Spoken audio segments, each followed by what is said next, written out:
সকলোকে নমস্কাৰ জনাই আজি ভিডিঅ'টো আৰম্ভ কৰিছোঁ। আৰু এয়া চাওক আপোনালোকে গাহৰিজনী কিদৰে খাই আছে পাত।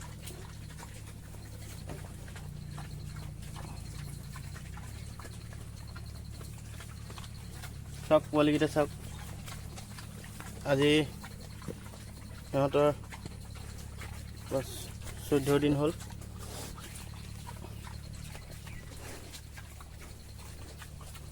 সিহঁতেও খাই আছে। এজনো খাই আছে, এজন লেতেৰা হৈ আছে, সিহঁতক চব গা ধুৱাই দিয়া নাই।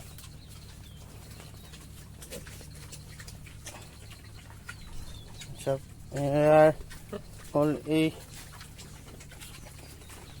চকুৰ ওচৰত এই ঘাঁহ লাগিছিলে গাহৰিজনীৰ।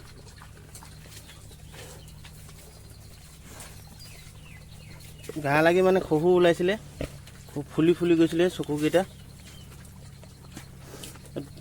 আৰু মাখিয়ে কণী পাৰি পোক হৈ গৈছিলে গোটেই চকু দুইটাতে ছাইডত গাঁত গাঁত কৰি।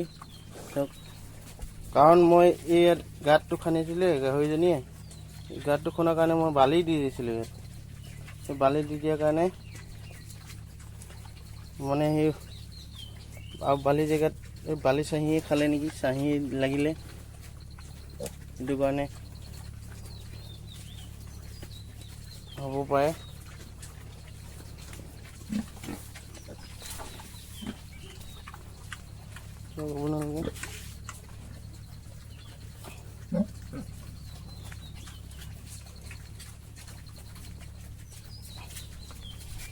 আপোনালোকে মোৰ ভিডিঅ'বোৰ চাই ভাল পালে লাইক কৰিব আৰু কমেণ্ট কৰিব আৰু চেনেলটো ছাবস্ক্ৰাইব কৰি দিব।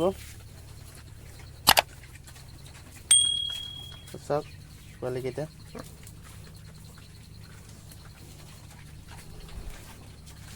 আৰু মই গাহৰি পোক লাগিলে আপোনালোকে পেট্ৰল ব্যৱহাৰ কৰিব পাৰে। ইনজেকশ্যনৰ চিৰিজ এটা লৈ ল'ব, চিৰিজটোত পেট্ৰলখিনি ভৰাই ল'ব, আৰু যি ঠাইত পোক লাগিছে সেই ঠাইত চিৰিজটোৱেদি লগাই দিব পেট্ৰলখিনি। চিৰিজ ল'লে মানে সুবিধা হয় আৰু পেট্ৰলখিনি দিবলৈ।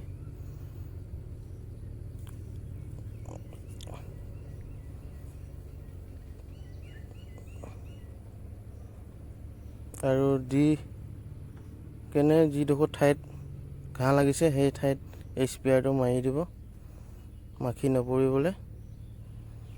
বহুত কোম্পানীৰ স্প্ৰেয়াৰ পাব আপোনালোকে, যোনটো ব্যৱহাৰ কৰে আপোনালোকে